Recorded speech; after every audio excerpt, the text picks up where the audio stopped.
임대인이 네. 자기가 실거주 목적으로 네. 예? 갱신 거주를 할 수 있느냐 없느냐 그거 여부는 네. 그 임차인이 네. 계약 갱신 요구를 할 당시에 임대인을 기준으로 판단해라. 그렇다면은 그 임대차 3법 관련해서 최근 이슈가 된 문제점들이 좀 있더라고요. 네. 근데 이제 임차 주택이 매매된 경우, 그러니까 세입자가 살고 있는 집이 다른 주인으로 이제 다른 집주인한테 팔릴 경우에 그 집을 매수한 새 집주인이 있을 거 아니에요? 그러면 그 새 집주인은 나는 지금 살고 있는 세입자를 내보내고 싶다. 그러니까 갱신 거절하고 싶다는 거죠. 근데 또 임차인은 세입자는 살고 있는 세입자는 나는 주인이 바뀌든 말든 나는 이 집에서 계속 더 살고 싶다. 그러니까 한 해에 한해서 2년을 더 살고 싶다면 만약에 이렇게 이제 새로 그 집을 산 주인이랑 새 들어서 살고 있던 기존의 세입자랑 어떤 충돌이 생길 것 같아요. 그러면 혹시 이렇게 됐을 경우 누가 우선할까요? 네. 그 최근에 이제 청와대에 이제 국민청원 올라간 네. 건도 이제 그게 뭐 계기가 됐는지 그 기존의 집주인이 그대로 있는 상황이면 네네. 별 문제가 없이 해석이 됐는데 그 집주인이 그 임대차 갱신 기간 동안 6개월에서 네. 한 달 1개월 사이에 네네네네. 딴 사람한테 팔아버렸다. 네. 그럼 산 매수인 입장에서 갱신 거절을 할 수 있느냐 이제 이게 네. 문제가 됐고요. 여기에 대해서 국토부에서 유권 해석을 했는데 네. 9월 11일자로 이것이 네. 좀 뭔가 법리에 제가 봐서는 법리에 네. 반하는 해석이다. 잘못된 해석을 함으로써 전시 시장에 큰 이제 혼란을 초래하게 되고 네. 결국은 집주인하고 세입자 간에 사업만 부추긴 게 아니냐 하는 이런 이제 비난 여론이 있습니다. 그렇다면 문제가 되고 있는 국토부 유권 네. 해석에는 어떤 내용들이 있나요? 자, 국토부 유권 해석을 어떻게 했냐면 네. 아까 말씀드렸던 것처럼 이제 뭐 임차인의 주거권 강화나 뭐 이런 취지 같은 걸 다 고려해서 네. 임차인이 이제 임대인이 네. 자기가 실거주 목적으로 네. 예? 갱신 거주를 할 수 있느냐 없느냐 그거 여부는 네. 그 임차인이 네. 계약 갱신 요구를 할 당시에 임대인을 기준으로 판단해라. 좀 어렵죠. 무슨 말인지 그거를 이제 네. 한번 네. 그런 관점을 전제로 해서 네. 두 가지로 나눠봤습니다. 일단 네. 매수인이 임차주택 소유권을 이제 매매로 이전받았습니다. 네. 등기까지 네. 했는데 그 뒤에 임차인이 갱신 요구를 했다. 네. 소유권 다 넘어온 뒤에 갱신 요구를 했다. 네네. 이 경우는 이미 소유권이 다 넘어왔기 때문에 임대인이 네. 완전히 바뀌었잖아요. 네네네. 바뀌었기 집주인이 때문에 바뀌었고. 네. 국토부도 이 경우에는 네. 넘겨받은 매수인 입장에서 임차인이 계약갱신 요구를 했다 해도 네. 갱신 거절을 그 이후에 또 할 수 있다. 이렇게 해석을 했습니다. 네네. 했는데 문제는 아직 집주인이 바뀌기 전에 네. 전 주인 상대로 계약갱신 요구를 했습니다. 네. 임차인이 네. 했는데 그 뒤에 소유권이 바뀌었단 말입니다. 그때는 갱신 거절 못한다. 매수인은. 왜냐면 이 말입니다. 그 전에 집주인하고 어차피 기준을 네. 전 집주인 기준으로 봐야 된다는 거죠. 네네네. 갱신 요구를 할 당시 주인, 네네네. 전 주인이었죠. 전 주인이고. 전 주인한테 계약 갱신 요구를 했으니까 네. 그 사람 기준으로 보면 그 이후에 소유권이 바뀐 매수인은 네. 갱신 거절을 못하는 거죠. 네, 그렇게 되겠네요. 그런데 이제 국토부가 그 해석에 좀 더 붙여가지고 임차인이 전 주인 상태에서 기간 만료되면 나는 퇴가하겠다 네. 하고 해가지고 서로 합의를 봤어요. 네. 합의를 봐가지고 서로 합의된 뒤에 임대인이 전 주인이 이제 그러면 나가겠다 했기 때문에 제3자를 또 물색해야 되잖아요. 네. 이제 그래 세입자를 물색한 게 아니라 이제 아예 팔려고 제3자 매수인과 네. 매수인과 매매 계약까지 다 체결했습니다. 네네.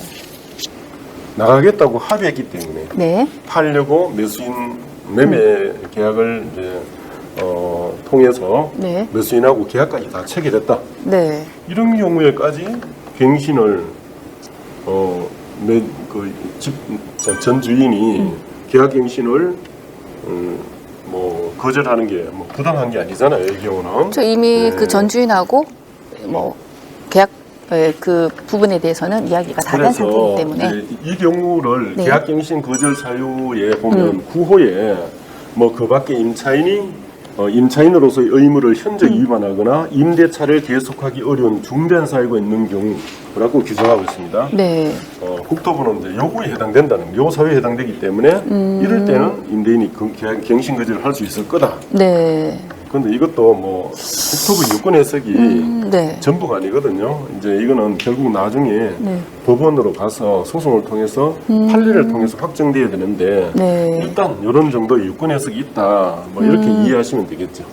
그렇다면 임차인이 그 계약 기간이 끝나면 나가겠다고 임대인과 합의한 상태에서 임대인이 제3자와 주택의 매매까지 체결하였다면 네. 임차인이 갱신 요구를 해도 거절할 수 있다는 말씀이신가요? 네, 그렇죠.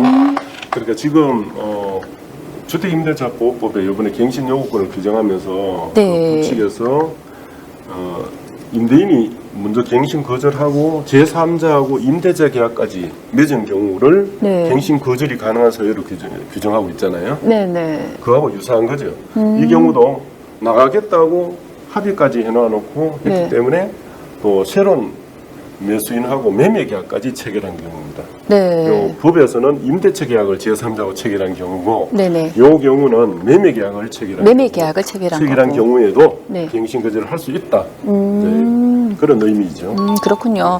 그렇다면 국토부의 유권 해석에 어떤 문제가 있어 뭐 또 집주인과 세입자가 서로 싸우게 되었다는 곳이 그렇죠. 예. 있겠네요. 예, 아까 말씀드렸던 것처럼 실거주 이유로 임대인이 그러니까 종전 주인이 갱신 거절을 할 수 있느냐 여부를 네. 임차인이 계약갱신 요구를 할 당시에 네. 임대인만 기준으로 판단해야 된다. 이걸 전제를 내세웠거든요. 이거 전제부터 잘못했다. 네. 만약에 국토부처럼 이제 해석하게 되면 이제 기간 그러니까 이제 이 주택 매수인이 네.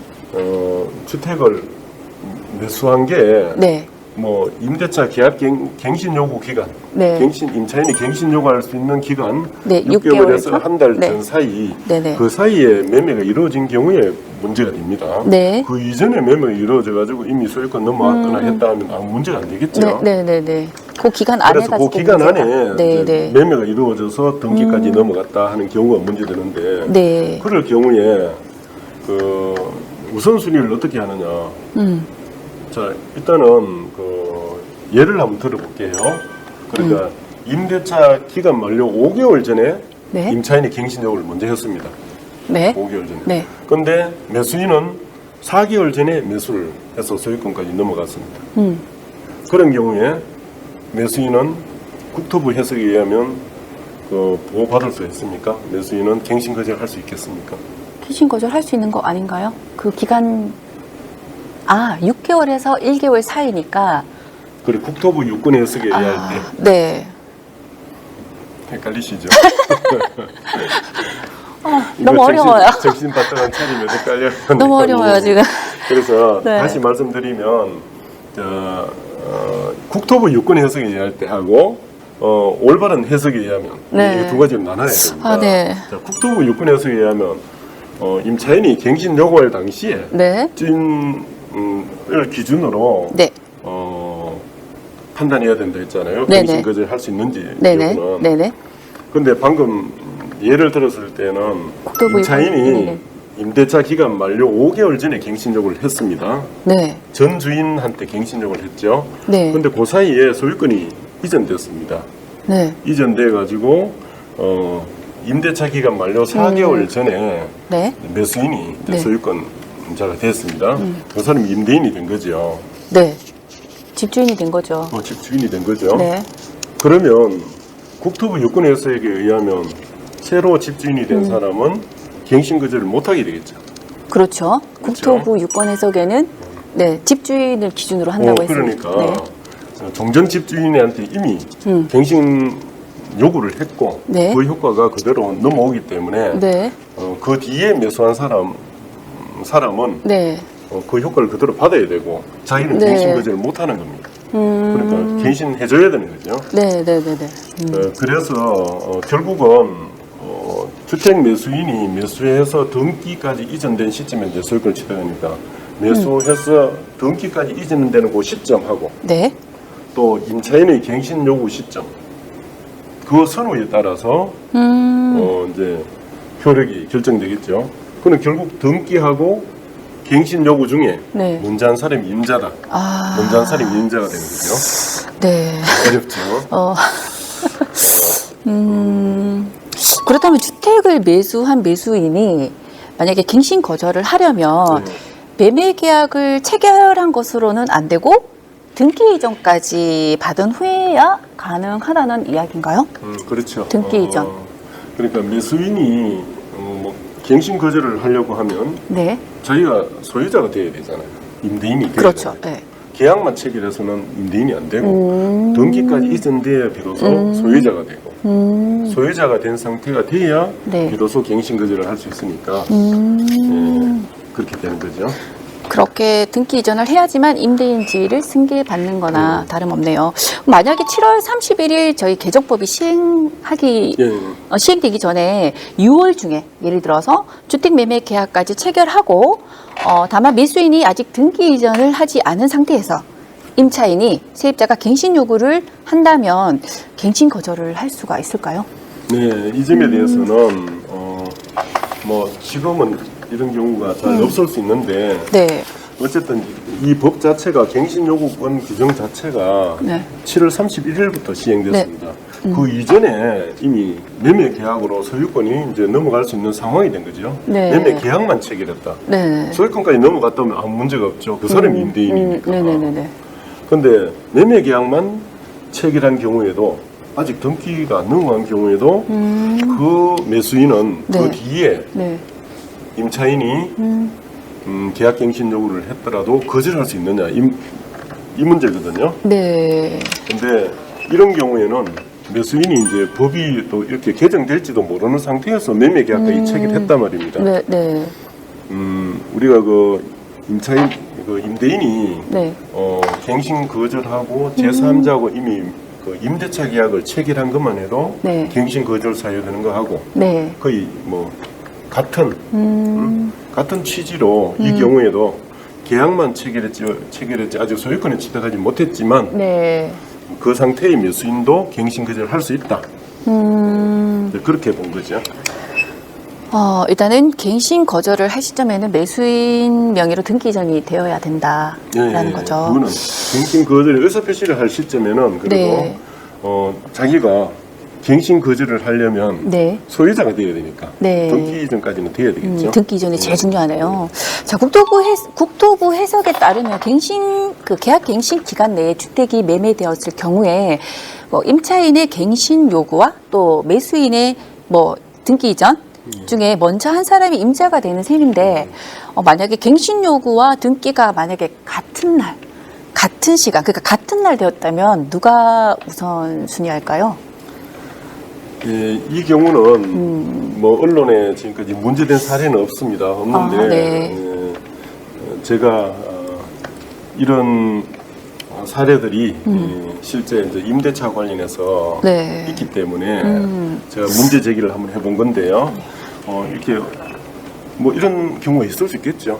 아마 충분히. 네네 생길 것 같은데요. 서로가 막 빨리 해야 네, 권리를 그렇죠. 지킬 수 있으니까 막 서두르다 보면 네. 같은 날 되는 경우도 충분히 있는 겁니다. 그렇죠. 예. 이럴 경우에 누가 우선하느냐.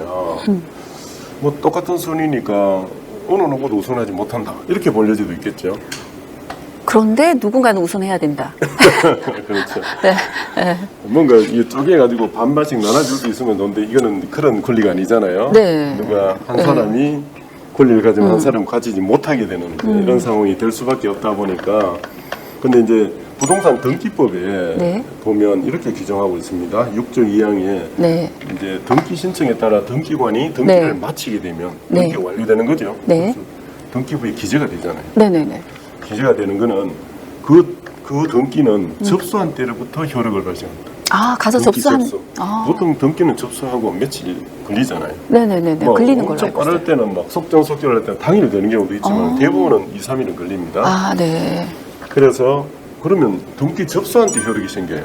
와. 근데 등기가 된 날 하고 계약갱신 요구가 의사표시가 도달한 날이 네. 같은 날이라도 네. 그러면 누가 우선합니까? 접수한 사람. 그렇죠. 네. 어차피 그래서 등기한 매수인이 우선하겠죠. 아, 등기한 네네. 매수인이. 네. 접수. 근데 이제 결국은 이제 등기 접수일하고 그죠? 이제 두 달. 등기가 완료된 날이 아니라 등기 접수일하고 아, 네. 임차인의 계약갱신 요구 의사표시가 도달한 날을 기준으로 그게 같은 날이면 어떻게 되죠? 아, 잠깐만요. 접수한 날과 도달 시점이 같은 날? 네. 애매한데요, 이거? 그렇죠. 네. 그러면 이제 실질적으로 따져봐야 되겠죠. 네. 등기 접수를 거기서 법무사한테 위임을 해가지고 오전에 접수했느냐, 오후에 접수했느냐. 네, 오전에 시간을, 접수했는데 네. 오후에 통지는 오후에 했다. 이것도 비교해야 돼요. 아, 이거 참- 이것저것도 이제 비교해서 도무지 결론이 안 날 때는 네. 이제 어떻게 할지는 또 다른 판례가 나올 저도 수도. 잘 모르겠습니다. 네, 조금, 뭔가 판례가 나와야 될 것 같습니다. 네, 또 다양한 그 사례들이 네, 많이 생길 것 사례들이, 같아요. 그렇습니다. 네. 임대인이 청구를 했는데 저희가 이제 빚이 많아가지고 급하게 집을 팔아야 되는데 그런 경우 있어요. 그래서 맞아요. 급하게 매매 계약을 체결했습니다. 네. 했는데 다음 날 네. 아직 그 등기도 이전 안 됐잖아요. 보통 계약 체결하면 뭐 계약금, 중도금, 잔금 아, 이렇게 네, 네, 몇 달 걸리잖아요. 계약서만 쓰는데 그 다음 날 임차인이 갱신력을 해왔어. 아,